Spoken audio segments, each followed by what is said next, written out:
In 2009, Richard McKinney, a former United States Marine Corps USMC member, came to the Islamic Center of Muncie in Muncie, Indiana, with intentions far from good. His decision to attack the mosque was not a sudden one, but the result of years of deep-seated hatred toward Islam. This hatred was born from the bitter experiences he endured while serving in Iraq and Afghanistan, two war zones that led him to see the world in black and white, where the enemy was deemed unworthy of life. When McKinney returned to his hometown, his anger grew, fueled by the presence of an increasingly vibrant Muslim community in the small town. McKinney felt that the presence of Muslims in Muncie was an insult to the sacrifices he had made on the battlefield. To him, they symbolized everything he despised, and in his rage-filled mind, they were a threat that needed to be destroyed. He viewed their presence as a mockery of his struggles, a direct confrontation with the pain he endured after fighting in the war. The more he saw Muslim children attending school with his daughter, the deeper his hatred grew. "I told people that Islam was a cancer, and I was the surgeon to cure it," McKinney admitted. One fateful day, McKinney went to the Islamic Center of Muncie, carrying a bomb he intended to use to kill as many people as possible inside. The USMC tattoos on his body, particularly a skull tattoo on his arm, made it clear he was not there with good intentions. With his head down and his face flushed red with anger, he walked into the mosque, which was crowded with worshipers attending Friday prayers. For McKinney, this was a moment of reckoning, a mission he had long planned.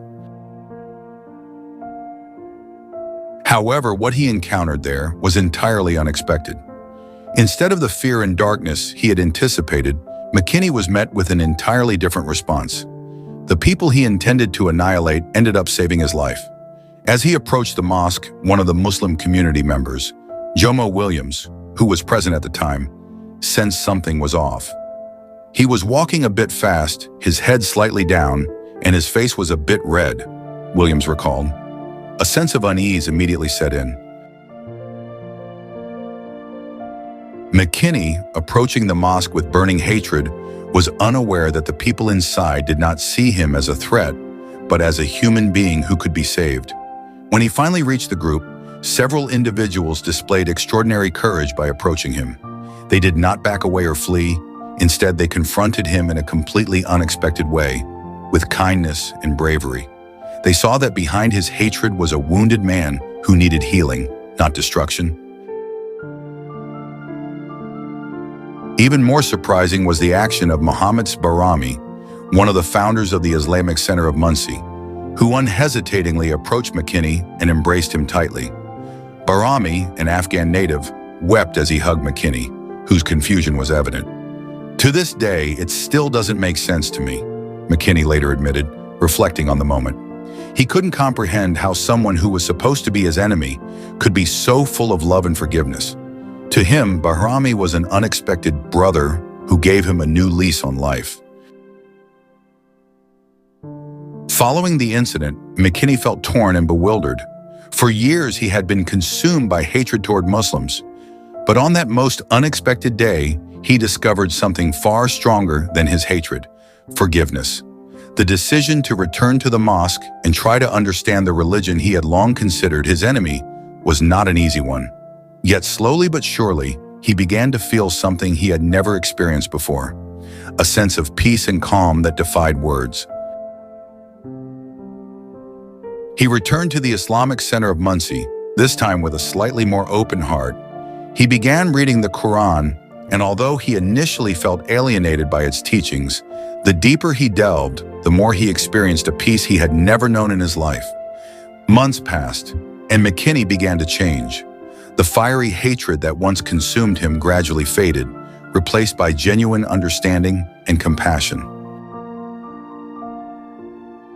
Finally, 8 months after his dramatic encounter with the Muslim community in Muncie, McKinney decided to take a significant step. He recited the Shahada, declaring himself a Muslim. The moment was deeply emotional, and as he joined the community he once sought to destroy, he was welcomed with open arms and prayers. They did not see McKinney as an enemy, but as a brother who had found his way home, back to the path of truth. McKinney's journey did not end there. Over the next 2 years, he was even elected president of the Islamic Center of Muncie. From someone who once carried a bomb to destroy, he now stood as a leader inspiring others to love and understand one another. He turned his hatred into a force for peace, and he continues to share his life story with the world, showing that no hatred is too great to be transformed by love. McKinney is no longer a stranger at the gates. He has found a community that healed his wounds and gave new meaning to his life.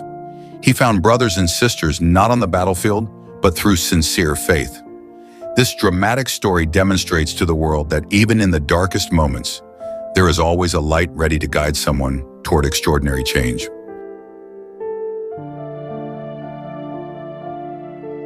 I started to pray, remember it and feel it.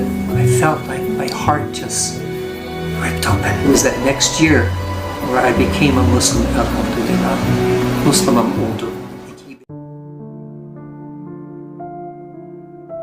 His meeting with the grandson of the famous Sufi poet and scholar Jalaluddin Rumi sparked the interest of Craig Victor Fenter, a pastor in the United States, to study Islam. Fenter eventually decided to embrace Islam by reciting the Shahada in 2006. Here is his story.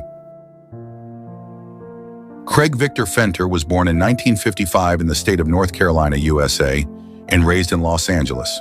He grew up with a strong religious education background, attended a religious school, and became a pastor. For a decade, Fenter taught religious classes at universities in the United States. However, over time, he began to feel a spiritual emptiness within himself. He tried to find the cause of that emptiness, until in 2004 he met Esin Celebi Beyru, the 22nd generation granddaughter of Rumi, during a program in the United States. After learning about Rumi and Islam, Fenter became interested.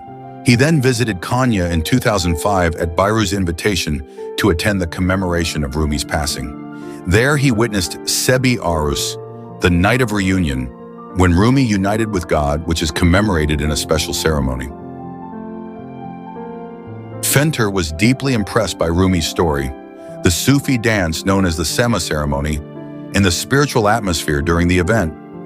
In 2006, he decided to embrace Islam and changed his name to Ismail Fenter. Religion was very important to my family. My grandmother wanted me to become a pastor. I went to seminary to study priesthood, he said. Every Sunday, Fenter never missed going to church. However, he admitted that many things did not make sense to him at the time. I believed in God, but something felt wrong. The information I was trying to teach my students no longer made sense to me. So I spent most of my life searching. I used to teach at a seminary, but I didn't believe in what I was teaching, he said. Fenter then decided to stop teaching and leave the church to return to California and reunite with his family. He began to fill his life with studying music, but the emptiness still lingered. There was a lot of music, but my heart was empty. The applause from people was great, but something was missing, Fenter said. Then someone suggested that he meet Beyru, who was in San Francisco for a program. The meeting took place, and in front of Beyru, Fenter shared his feeling of emptiness. I told him, I feel like I'm at the bottom of the ocean. I said, I don't know where the treasure is. He said to me, you have found the treasure because you are searching for it. This statement really impressed me. Then at Beyru's invitation, I went to Konya in central Turkey in December 2005 and witnessed the Sebi Arus ceremony, said Fenter. Fenter also said he felt something special while watching the dervishes spin. He also visited the Mevlana Museum when he was in Konya. During his time in Konya, Fenter learned a lot about Islam and Sufism from Nadir Karnabuyuk, a Sufi teacher he met at the ceremony. I stopped and watched him, Karnabuyuk, and looked around while he was praying. Then he called me to pray as well. Not knowing what to do, I walked towards the Niyaz Pencerisi, window of hope, said Fenter, adding that he began to pray. Then something happened. I don't know what happened, but I was astonished. I felt like my heart was torn and I cried. I felt like Rumi was calling me. I cried for hours, he revealed. At that moment, Fenner felt that this was the place he had been searching for all along, the place he needed. Rumi's path is the path of Prophet Muhammad. I knew this was the truth. I will become a Muslim next year, he added. He then visited Konya every year because he believed it was the right place to learn more about Rumi. Following Rumi's path was different from living in the US, so he decided to move to Konya. One night, a young dervish, a follower of Rumi, asked about my family and I said, "My parents have passed away." He looked at me and said, "We are your family." That was one of the most important things someone has ever said to me. That's why I kept coming to Konya and eventually settled there, he said.